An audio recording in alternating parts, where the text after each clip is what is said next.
Olha, eu vou falar aqui com o Semenzato, que é um cara que está em várias empresas, tem sócios, que eu sei que ele tem alguns sócios. Só mais de 50 só. 50 empresas, tem vários sócios, deve ter mais de 50 sócios, ó, deixa eu anotar aqui, ó, 50. Ó, ele tem 50, ela tem 16, ele tem 29, ele tem 6. Então aqui tem sócio a dar com pau.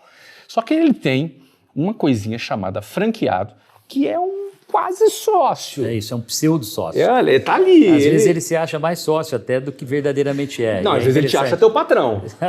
É diferente.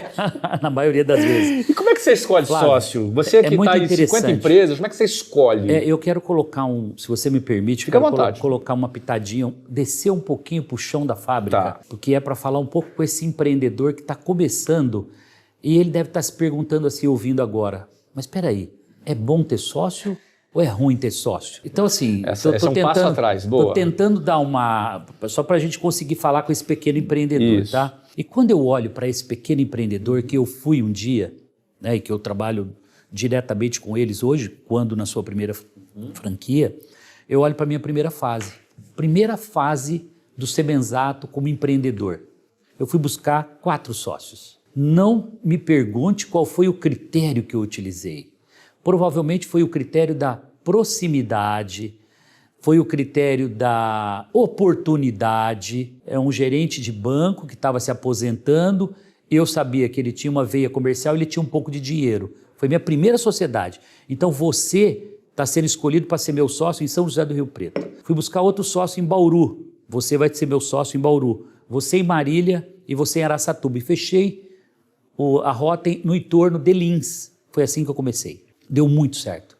Eu não tive litígio com nenhum deles, crescemos e chegou um belo dia que o Plano Real derrubou nossas 16 escolas próprias, então o começo de unidades próprias em 4 sócios. Eu fui para o modelo Master Franquia e nasce a franquia. Em 1995 eu entro para o mundo do franchising como necessidade, não por planejamento de novo. Olha que interessante, não foi planejado, eu caio de paraquedas no mundo porque foi a salvação. Ou eu fecharia 16 próprias e o franchise me salvou e viraram 16 franquias. Então aí eu ganhei um pseudo 16 sócios, mas eram franqueados, não é uma relação societária. Nesse momento, por falta de capital, e eu precisava crescer, mas vinha de uma pseudo falência absoluta ali do Plano Real, eu outorgo 26 Masters franquias dentro do Brasil. Eu fatiei o Brasil em 26 pedaços e cada um deles aportou um capital como sócio e sempre com um perfil muito vendedor, porque eu precisava dele no Rio de Janeiro, no Rio Grande do Sul, em Santa Catarina, para ele fazer o negócio crescer rápido, foi o meu primeiro negócio, e no modelo quase que societário, porque o master franqueado, ele tem poderes, ele cuida do território, ele manda no território, ele desenvolve um território. Então eu poderia chamá-lo de sócio. Não literalmente um sócio, né? E na terceira etapa, que eu vou chamar da etapa de hoje, é a etapa que eu tenho, então, o Private Equity, em que eu tenho alguns sócios investidores, mas que não opinam no negócio, e eu tenho 50 sócios que são os sócios fundadores, são os sócios que detêm o know-how e o expertise de cada negócio, e eu acabo sendo o único sócio em todos eles com a estratégia, a liderança, e o visionário, que realmente faz 1 mais 1 virar 5 após a aquisição. Óbvio que esse é o objetivo sempre, e nem sempre, né, com humildade, a gente tem que dizer que a gente não acerta todas, mas que a gente tem acertado a maioria. E quando eu olho para esses 50 sócios, eu olho para 30 anos atrás e eu vejo que o modelo que eu comecei, eu continuo com ele exatamente hoje, apenas num processo evolutivo. E para quem começa, então, é empírico, ganhar um sócio, talvez pela oportunidade. Mas hoje eu busco, no olhar desse sócio, que ele tenha os atributos, que ele tenha, no mínimo, a reputação que eu trago, né, nessa sociedade. Ou seja, se ele não for minimamente parecido com os meus valores, atributos, minha forma de gerir negócio, de me relacionar com o mercado e com as pessoas, ele não serve para ser meu sócio.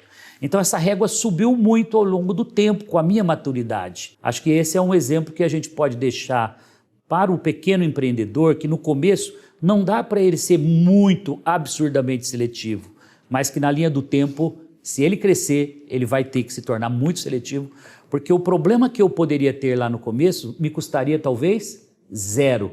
Não tinha reputação e não tinha dinheiro. Um problema eventual que eu tiver societário hoje, ele pode acabar com o meu patrimônio, pode acabar com a minha reputação. Então hoje eu tenho que ser muito seletivo em quem vai ser meu sócio. Eu fiquei um pouquinho curioso aqui da sua história, assim, exato. Aparentemente vai desviar um pouquinho do nosso assunto, mas no final a gente tem um link aqui que eu vou querer fechar.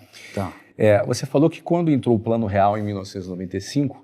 94 foi o RV, né, que entrou ali, 94 o RV, que já era o Plano Real. Você teve dificuldades na sua operação e você acabou migrando para a franquia. Eu fiquei curioso porque eu abri a minha primeira empresa em 1995. Então, no fundo, eu fui uma empresa nativa do Plano Real. Sim. Não tive a migração do que era antes Sim. e o que virou depois. Perfeito. Então, sendo nativa do Plano Real, eu não tive essa dificuldade que você teve. Eu fiquei curioso. O que na virada aquele cruzeiro, sei lá o que a gente vivia, cruzeiro novo, para o Plano Real, onde zerou a inflação e o dólar ficou 1 para 1. Teve deflação. Teve deflação. Onde é que foi que chocou com o teu modelo? Faturamento em deflação, em queda. A tal da tablita foi instituída e todos os contratos com venda a prazo para mais de 12 meses, eles eram obrigados a serem deflacionados. Tinha até uma tabelinha que cada dia o dinheiro caía da parcela. Você vê que tinha um depar aí, né? Tablita. Não, tablita. tablita. Você falou de dólar 1 para 1. O dólar chegou a valer menos do que o real. Exatamente. Você comprava com 89 centavos, você comprava um dólar. Bons tempos. Bons tempos. Mas olha, Flávio, para complementar, contratos em dólar com os bancos, alavancagem plena. Então, se eu tinha hipoteticamente 5 bilhões de EBITDA ou de lucro, devia ter 10 de alavancagem. Que para esse momento, contratos em dólar se tornou impagável, inviável. Isso. E aí olhei para o mundo e falei, bom, ou eu vou voltar a ser programador, vou voltar a ser professor. E aparece franchise. E fecha o negócio. E aí o consultor fala assim, você já ouviu falar em franquia? Eu falei, mas o que é franquia? Eu não tinha ideia do que era. Aqueles seus sócios se tornaram franqueados? Aqueles sócios viraram franquia no dia seguinte. Bom, essa franqueados. Viraram franqueados. Viraram franqueados. E muito feliz, foi uma conversão, porque eles iam morrer junto comigo. Claro. Então, no momento que eu trago a solução da franquia, eu era o detentor da marca, perfeito. Eu liderava em todas as 16 com mais de 50%.